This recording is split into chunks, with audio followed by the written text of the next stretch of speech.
Oftentimes, we found ourselves not having enough material to gush over our favorite anime. But that might not really be the case with the Apothecary Diaries, because not only does it have a light novel and an anime, but it also has ongoing mangas, not just one, but two different style manga drawn by two different artists. Still, for us fans, it's nowhere near enough. But I'm very, very grateful for these adaptations. If you don't know about the two manga adaptation of the Apothecary Diaries, let me tell you. The first one is illustrated by Nekokurage. The second one is by Kurata.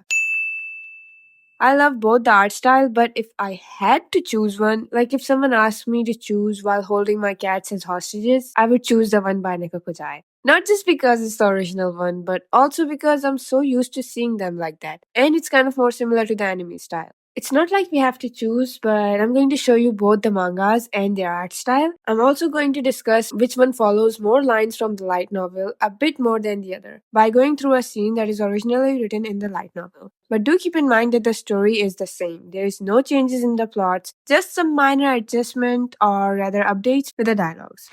In the chapter Corpse Fungus, we get to see Maomao looking at Jinshi with somewhat admiration in her eyes, as he suggests that they open an institute in the rare palace for the ladies in waiting to get some knowledge and learn how to read and write, something that he's been planning to do for a while. He shows her the map and explains everything, and although she often looks at him as she's observing a bug or some filth, today she looked at him as she were looking at a horse.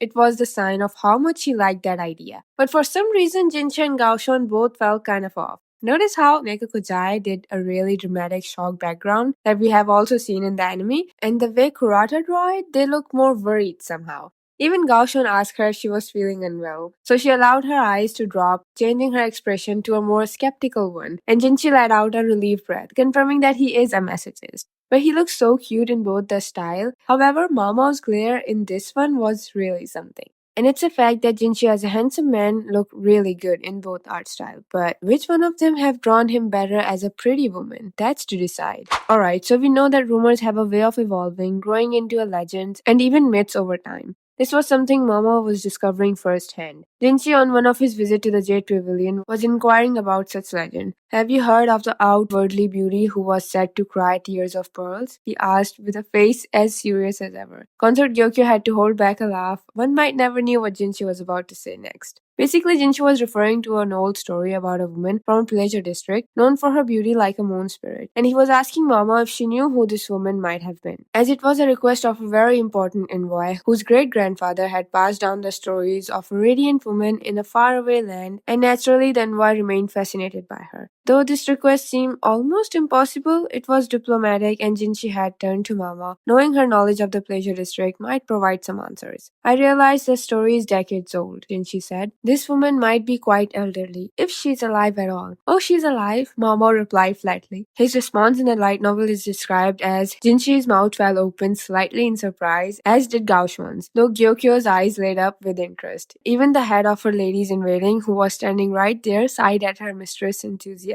But they couldn't show all these emotions in both the mangas, so they kept the story short and precise. Also, what I have noticed is that in Kurata's version, the dialogues are a bit too different from the novel, but that might be because of the translation, as it's originally written in Japanese. Anyways, Mama knew the story of the outwardly beauty with tears of pearls. She knew it very well. Jinshi have been to the Verdigrease house, Mama's home, and he certainly must have seen her. An old lady puffing her pipe, inspecting everyone who enters the district, a canny old woman. Jinshi and Gaoshun exchanged glances, mildly horrified. They both realized who Mama was talking about, the madam. The pretty moon spirit was this person, in her prime age, and time had not been kind to her. Jinshi really need to solve this issue, and Mama's suggestion were going to waste because the envoy was a woman and not some man they can simply please. And her other idea could be very much illegal and led to more problems. Still, looking at Jinshi's aspiration, Mama sent letters to the Gramps, and later she also cracked the code to why they had called the young madam a moon spirit.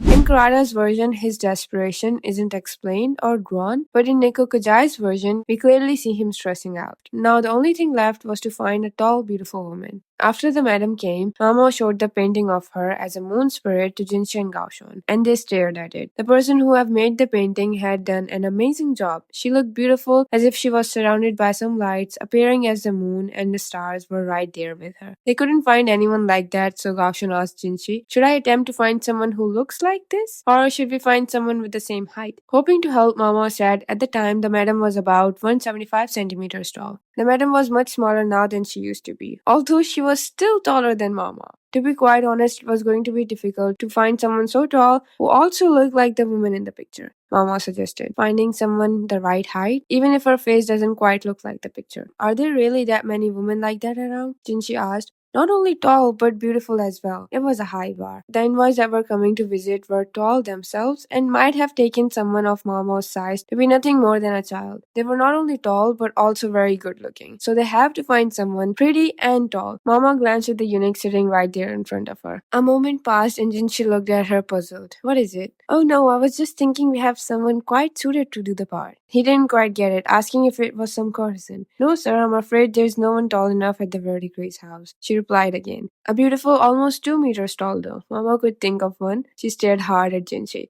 Gaoshun noticed and started doing the same. Oh, he said as the pieces fell into places. Then there was a long beat. What exactly are you trying to say? Jinshi demanded, beginning to sound irritated. A beautiful person of 175 centimeter or more. Yes, Mama could think of one, and so can we. Also, a little off topic, but a few times back, one of the manga artists went on hiatus, and you might think that it's Nekokurage because there were news of her committing tax evasion and everything. But it's not her actually. Kurata is the one that went on leave. As revealed in some updates that Kurata gave birth back in January, that's why she's on childcare leave. Hope she gets back healthy and happy. For now, there's no official return date for this version of the manga, though she does mention that she planned to resume working on this manga in summer 2024. Anyways, back to the story. After preparing for everything, it was showtime. Mama entered the building where the beautiful person was settled and asked how it was going. We've done all we could, Gaoshun said. His eyes looked oddly vacant, and his face was pale, as if he'd seen something that might not exist in this world. I love his face in Kurata's version more because he looks so horrified, and I can tell that he's pale, even when there are no colors. Mama looked inside, and when she saw the figure within, she felt the blood drain from her own face. Yes, she knew quite well why Gaoshun looked so disturbed. Standing there was something that might not exist in this world, something that might have stopped the heart of someone other than Mama. I think the banquet will be ending soon, she said. Very well, Gaoshun said, placing a dark cloth over the figure standing inside as Mama has instructed. She heard the bell ring and took the figure's hand. Let's go then, she said and headed toward the stage. At the end of the banquet, the guests of honors were the first to leave. Mama, her head still bowed, dropped the black cloth on the ground that covers the mysterious beautiful person, and at the same time she squeezed the figure's hand. Simply looking at this figure was enough to make you feel like your heart was in vice, like it might burst at any moment, as if you had been violently poisoned. In the midst of it all, it begins. It was a beautiful scene, and it's described beautifully, it's drawn beautifully, and I'm pretty sure that it will be animated beautifully too. Now the part that made me laugh so damn hard. After the show had started, Momo tried to release the figure's hand, but she felt them catch her fast, not letting her go. And in one version of the manga, she says, "That bastard." In the other one, she says, "Why you?" A bit more modest. But in the light novel, she goes, "That son of a..."